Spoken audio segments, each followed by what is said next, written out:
The ruling party ZANU-PF panguva ino is in great shock, especially the 2030 faction.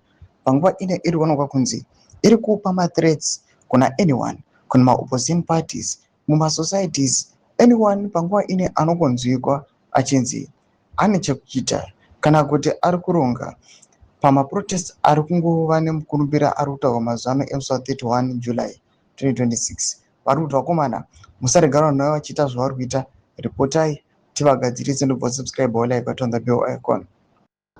Kunyange maprotest ari constitutional and panguva ine zvatinonyatsa kuziva senyika yose kuti recently pane ma-constitutional amendments akaitwa munyika yeZimbabwe akaonekwa kunzi kune veruzhinji vakanga vari against those amendments, but panguva inoi the ruling party ZANU-PF, especially the faction yezvigananda, wants to take it lightly vachiti the process were constitutional and everything went well.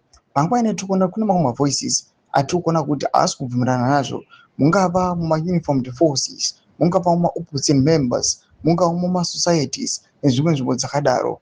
People are unsettled. People, they are planning to march. They are planning to protest. Panguva ino zvinatsobuda pachena kuti nyika yese yeZimbabwe haisi kufara nezvinhu zvakaitika izvi. But panguva ino tichiona kuti the ruling party ZANU-PF iri kuuya ichiti nawo yakatopera ema-constitutional amendments ikatoenda kuparliament ikatonovhoterwa. Panguva ine kozwa inobuda chiposta Daniel muri kuona rinyira chinzi the ZANU-PF Mashonaland East Chairperson and Minister of Local Government and Public Works, Honorable Daniel Garo MP, today warned individuals planning the 31 July 2026 demonstrations against CAP 3. Toma developments are buda panguva ine atikona they are now putting fear on citizens. Kana anyone zvake angada kuti akonzerese chaos kana kuuya vachiprotesta kana mamarches panhau yema constitutional amendments.